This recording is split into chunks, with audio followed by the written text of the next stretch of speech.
role. Does this change your week at all, knowing that you're now in a position to win the Rolex Grand Slam?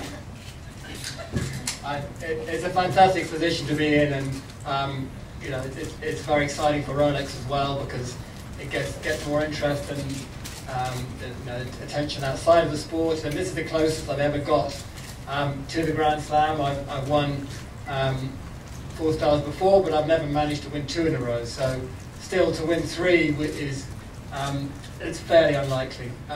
But we'll see. And I think next week's another week. The horses are good. But this was very much about you know, the Rolex.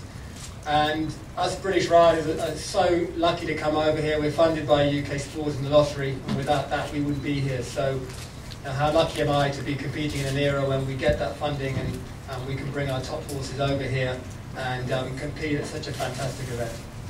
Well, it really is, and I would like to just expand what you say as riders being fortunate. All of us who are here are really extremely fortunate to be part of this wonderful event. Rolex really stands out as a sponsor, not only in equestrian sports, but in all of sports. I've said this before, that Rolex does not simply provide funding for this event. They are deeply involved with the planning throughout the year to try to make it a world-class event, not only for the competitors, for the spectators, but in every regard. And we're very much indebted to Rolex. And at this moment, I would like to ask to step forward the president of Rolex Watch USA with special congratulations, Mr. Stuart Beach.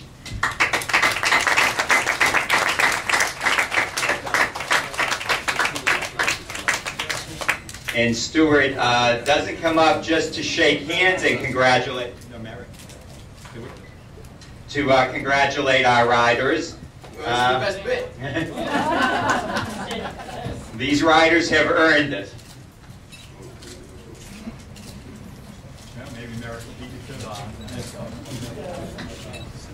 I'm not going to shake it. This is a not an F1 event.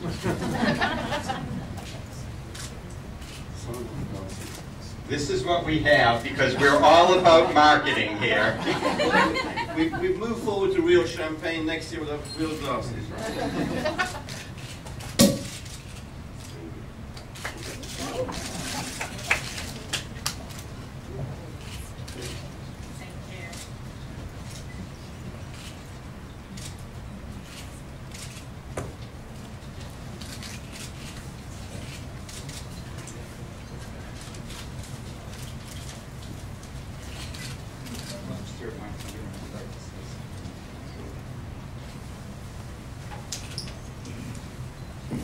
Well, the first thing to say is cheers, cheers.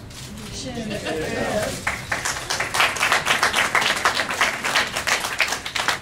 Well done, everybody. Well done, especially Kentucky, the organisers, my organisers, Colette and her team. Fantastic job as always. Very proud of everybody.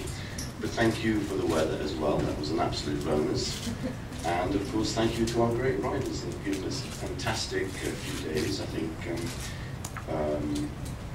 horse riding is a sport which is not really available to everybody, but it makes it more passionate than ever, and it brings more interest to the sport and to this wonderful state. So thank you all.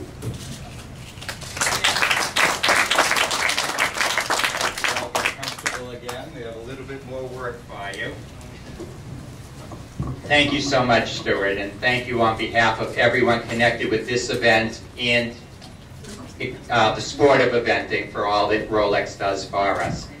We'll take questions. Cheryl has a microphone. Please raise your hand. She will bring you the microphone. But I actually would like to ask the first question, as I often do. And Allison? Sorry. So first of all, Rolex USEF 4-star champion. But I just got to ask you, for the next 18 months, you'll be driving that beautiful Range Rover. Coming here, did you think you'd be going home with something like that?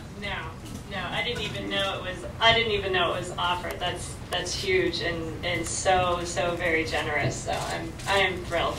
Well, I know everyone's kind of excited to see you driving that. Yeah. They got a little taste in the ring. I know he wanted me to stay slow. It's a good thing that you kept someone in there with me, else I'd still be out there doing donuts. Well, that was by design, Allison. We said, no, we're not going to leave her alone. Kind of. We're happy to take questions for any of our riders. I was going to say, I hope that gives badminton a bit of a push up the backside and makes them think about perhaps doing the same thing with a Mitsubishi, because we're not so lucky over there with that, and I think Land Rover and the competition here has certainly set a precedent, so keep it up. Thank you. We are quite fortunate over here with the support Land Rover gives the U.S. Equestrian Federation and this event, so we're happy to set examples for you. First question. This could be a first. I could ask all the questions. Nancy. William, what did you think as that fence came down? I'm not sure I can repeat that. I thought that was going to be a tricky fence for him.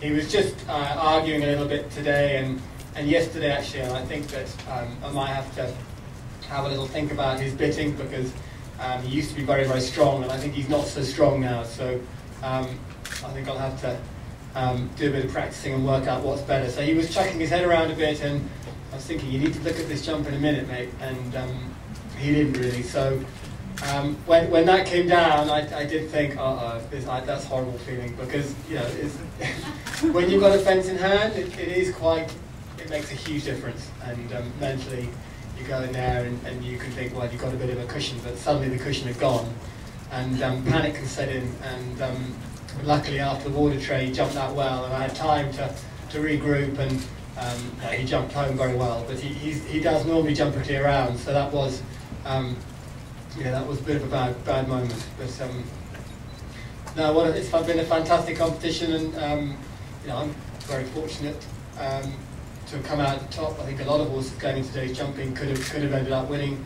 It was a serious show jumping track. I'm just very lucky that Alison took that long route at the third last, aren't I? Next.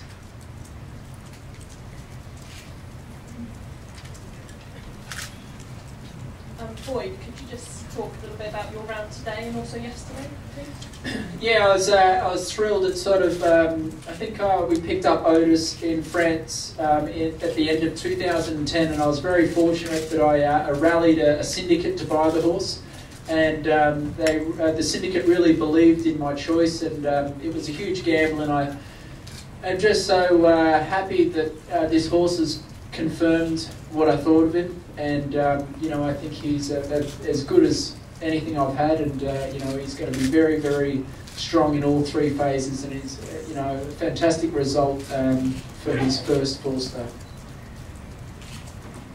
Go ahead, Tim. Allison, kind of the same question that she asked of William. What did you think when the reel came down, and how would you evaluate your round today? I was very, very pleased with my horse. 4 years ago, before the Hong Kong Games, I went into show jumping in 5th place, and I think I had, I stopped counting after 5. I don't know how many rails I had down. So I've worked very, very hard. I know my bogey jump is the big square Oxer over Liverpool, so I'm going to be jumping a lot of those. And but I was thrilled with him. My whole mindset, this is a tremendous horse, and he's not been easy to produce, and I've had to produce myself too. So I think, I've really worked on his skills, my skills, and then this year, I think what's been great all year long, I was excited to come in the show jump ring. I knew how I had to ride, and I felt confident in my ride and what I needed to do, and my best was going to have to be good enough, so, and that's what just keeps working out. So I do need to practice that. I totally get, I grew up doing the crest release and throwing my body up the horse's neck, so it's kind of hard in those clutch moments to not be spastic, but I'm a little spastic. So I'll be doing a lot of those, but I still, yes, had I not gone that long route, I would have been winning, but I promise you still, if I knew how today would have turned out yesterday, I still would have taken the long route there. That was my plan, and that was a smart thing to do. I'm thrilled with my horse. I've had 3 solid phases and good focus, and he's been great. So I think it's just a huge, huge future. I mean, we're finally coming together, and touch wood, he's sound, healthy, and got many years ahead of him. And will he get, I assume he'll get some sort of rest, but what's, and I know the bigger picture of what's next, but, you know. The competition that shall not be named. You know, it's kind of, I don't know, you know, I wasn't on any training list this winter. They didn't pick him, and so that was, it was interesting for me because, you know, a little bit, it gave me the ability to really figure out what I needed to work on and really just focus on that. So I am exactly where my team needs me, and I know that, you know, Mark will be very supportive of, you know, whatever it takes to produce the best result for my horse. So I don't really know what's next. I honestly just wanted to get through the show every single day. It's been painful waiting all day long to compete. Like yesterday was so painful waiting till 2 o'clock, but really excited to compete. And then I guess we'll probably wake up early, and I don't know, I hope we don't do any fitness stuff tomorrow. That would not be fun. Really? That would be terrible. I don't know what happens tomorrow, but I do, but they're making that sprint to pass out, so. Thank you, Allison. Thank you. You look as happy as I've ever seen you out there at the end of your stadium. Yeah, it was wonderful. I mean, it's great to feel that way all 3 days. It was just, you know, it was just fun. That was the first dressage test here I've been actually, I mean, I know I've had good scores, but that's the first time I was really pleased. You know, that's the first time I've really been really excited about it. So it's been fun. Thank you very much.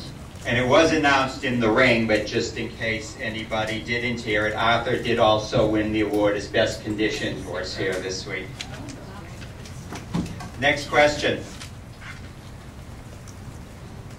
Thank you, Nancy. Allison, did Mark Phillips talk to you after the cross country yesterday?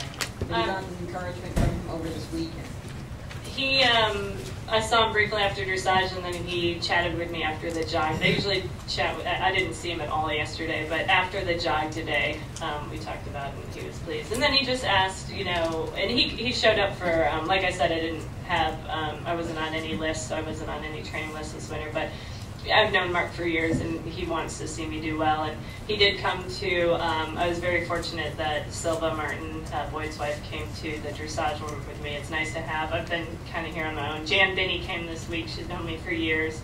Obviously, Philip's been my coach for a long time, but he was a bit busy too this weekend. So, but Mark did show up, you know, to make sure I was okay, and Silva was there, and that's great. And he stayed and watched, and he checked in after the jog to make sure I had a plan for show jumping, and I had a plan. And Katie Prudhomme has been instrumental in turning this horse and me around. She is a winner and knows how to produce winners. And so she's been checking in.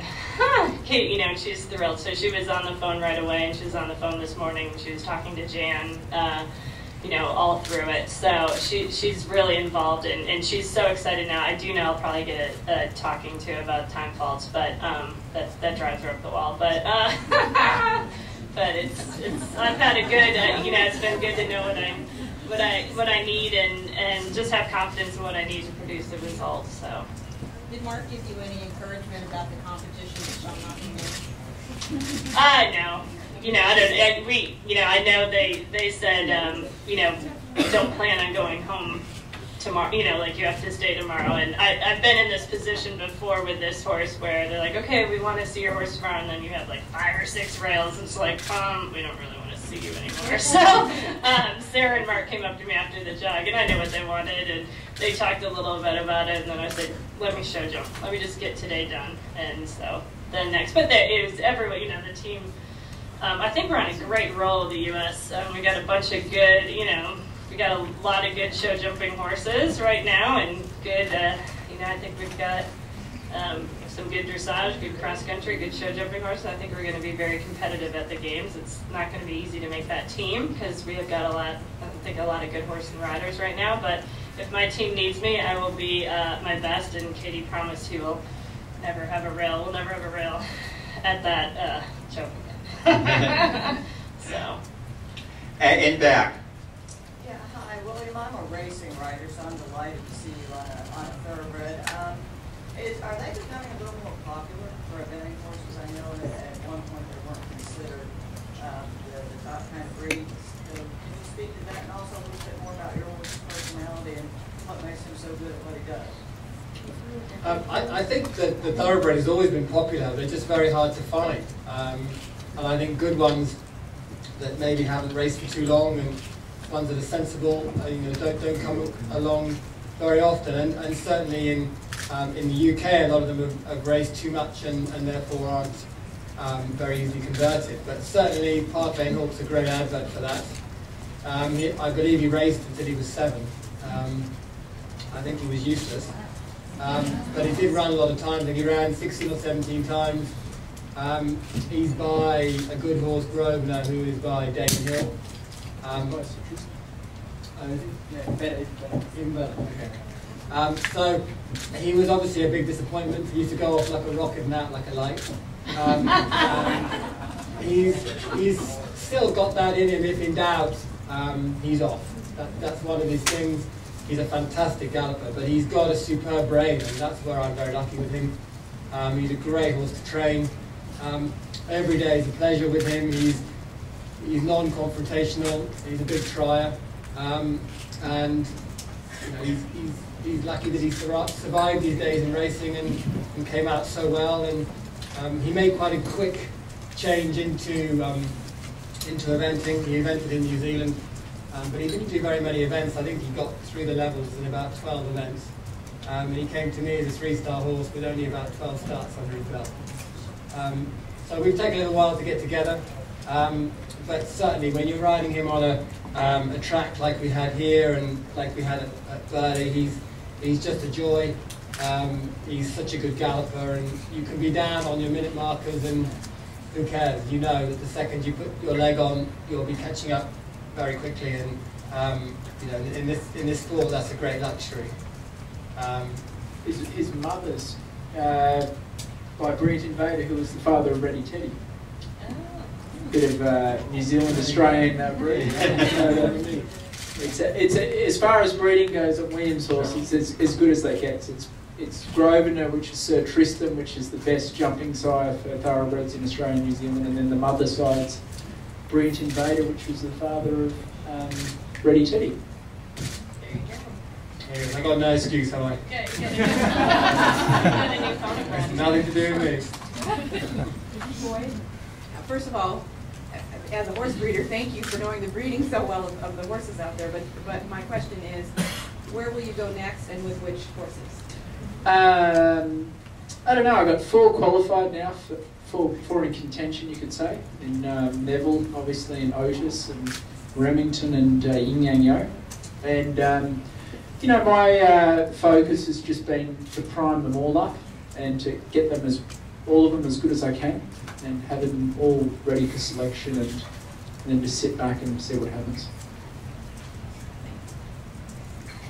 As all of you know, because most of you entered, Rolex sponsors a contest over the weekend where all of you had a chance to predict the winner of this Rolex Kentucky 3-day event, 4-star. And then what we do is we take all the winning entries and we do a random draw for a very nice prize from Rolex. I'm not even sure what the prize is, but since it's from Rolex, I am positive it is really nice.